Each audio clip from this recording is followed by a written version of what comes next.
My name's Dillon. I tattoo out of Lucky Fortune Tattoo in Victoria, BC. Been tattooing about 20-ish years.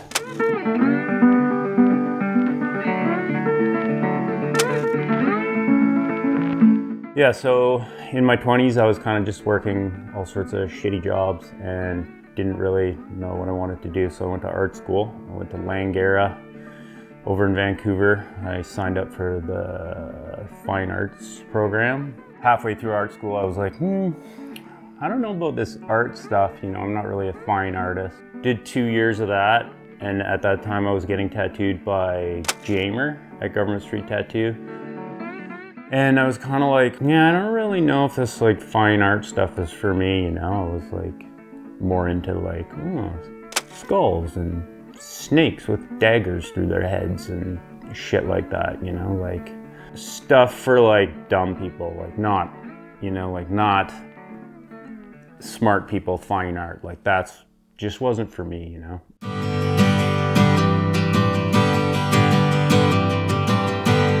Kind of a local Vancouver legend, Jeff Halliday, super sick artist, but one time he was like, hey Dboy, you should get into tattooing. I was like, I don't know, man. I don't know if I want to touch people all day. That's kind of not really appealing to me. Anyways, I was getting tattooed by Jamer and I was like, this kind of looks like a good gig, you know, you get to just sit around inside.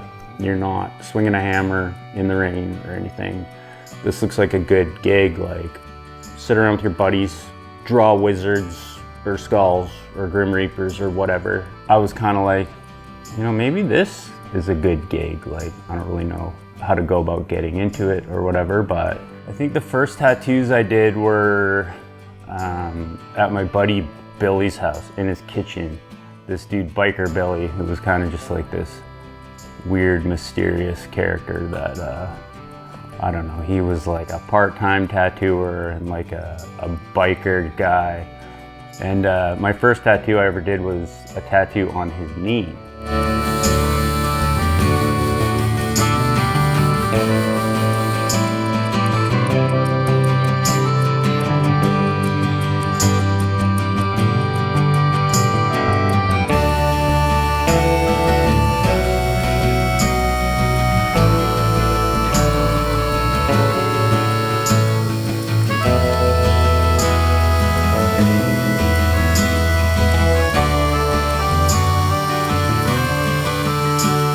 Yeah, ended up moving to Montreal and quit the art school.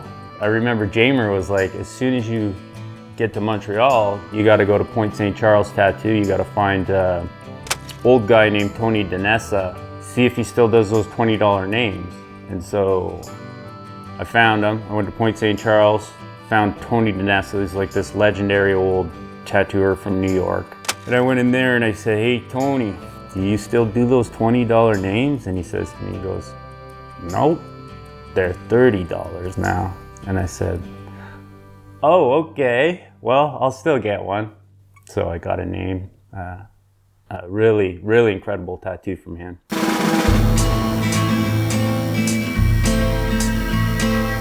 Ended up meeting a guy named Simon who worked at Slick's Styled Steel. Worst name for a tattoo shop ever. But that's how I got my foot in the door. I ended up just hanging out and cleaning tubes and making needles there and stuff. Didn't end up tattooing at Slick's Styled Steel, so I was looking around for other shops to tattoo at and ended up tattooing at High Times, a bong shop slash tattoo shop slash, I don't know, head shop. And then I got a job at Tatouage Royale, also in Montreal, and that was kind of my first real tattoo shop.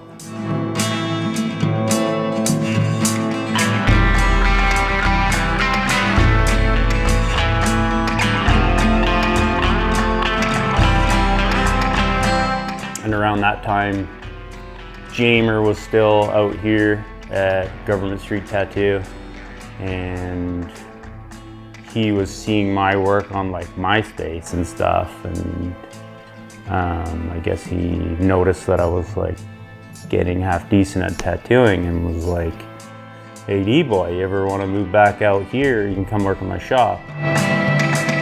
fuck yeah, dude. I'd definitely take you up on that.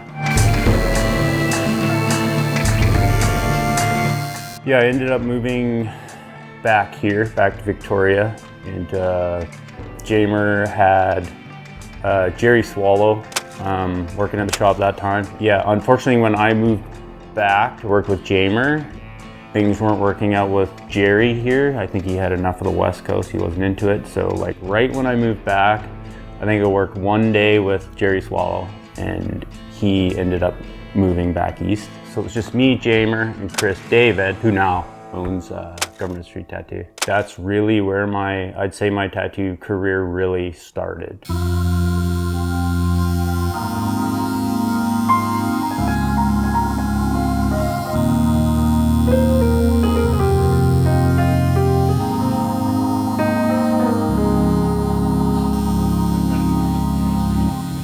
Jamer was a super obsessive guy. Like,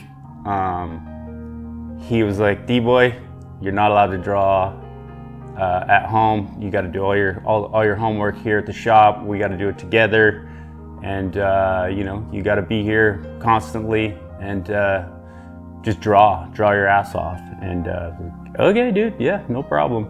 He was really hard on me. We would sort of have competitions to see who could stay latest at night, you know? Like if you left early, if you left like at 9 p.m., like you lose. Like we would stay and draw till 1 in the morning, 3 in the morning, and you know, it was like an actual competition. Like if you leave, you're a loser.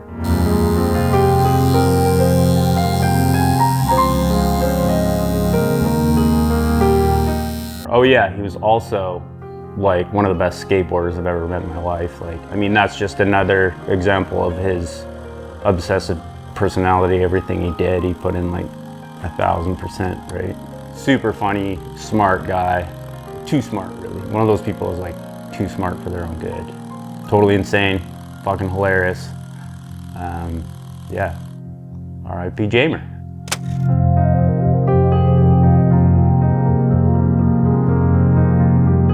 Mostly I'd say it's been like pretty traditional throughout my whole career, but like I've kind of dipped into sort of Texas traditional a little bit, and you know, just been into like people like, I don't know, Tim Lehigh or Mike Rubendahl, or you know, really traditional guys like the Smith Street guys. Like I prefer to do fairly traditional stuff, but I enjoy doing, you know, all sorts of stuff that's sort of mixed with like Japanese and American traditional. The stuff I do best is when I sort of stick to the traditional guidelines. You know, I'm happiest with the product when it sort of follows traditional rules, you know, an outline, black shading, a few colors, nothing too crazy. Like I don't really paint for art. I paint to put stuff on the walls for people to get tattooed because it's my job. That's what Flash is for. It is an enjoyable process for sure. Like I enjoy it. It's kind of meditative when I do it, and it is gratifying. And occasionally I guess I'll paint something for fun, you know, and I'll draw some dumb stuff for fun.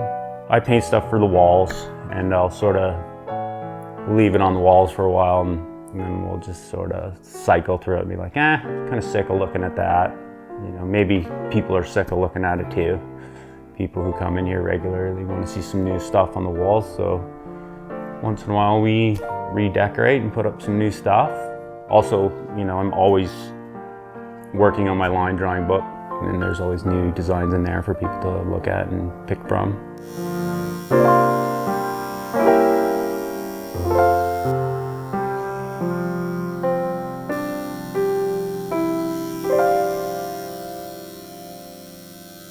8.5 years ago, I opened up this place. I was partners with Chris David at Government Street for a while, and we decided to go our separate ways. And I kind of just wanted a smaller, more mellow zone anyways. Not far from Government Street Tattoo, it's only like 2 or 3 blocks away. Still in Chinatown, which was kind of, you know, important to me. I wanted to stay in my my zone or close to it, right?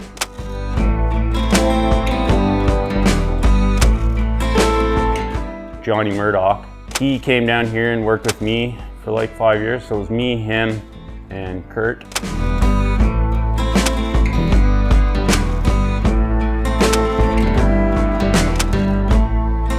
And that was a really good 5 years. Working with Johnny Murdoch and Kurt was a good time. Especially Johnny Murdoch, because that guy is fucking hilarious.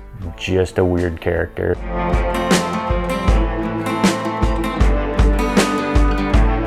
So yeah, those guys worked here for about 5 years. And now I've had a guy named Victor Davis from Coquitlam. He's been working here for about a year and a half-ish. Best dude, super funny.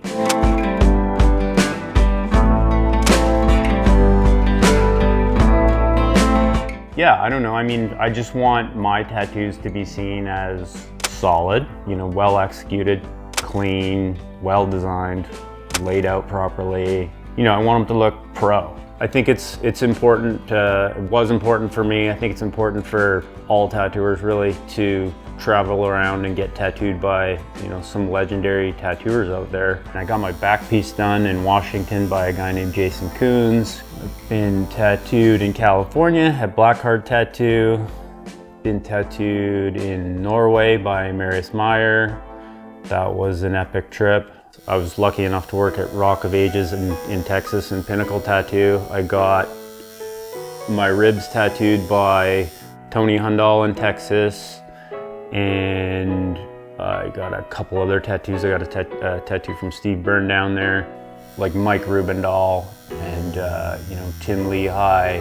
Pretty like hardworking, legendary staples. Yeah, I don't know, like Tim Lehigh, who worked with, you know, Ed Hardy. They've passed down this magic, you know, along through the generations, and I feel like you get a bit of that, you know, in your body when you get a tattoo from these people. It's important to like go places and absorb some of that tattoo magic that these people are a part of.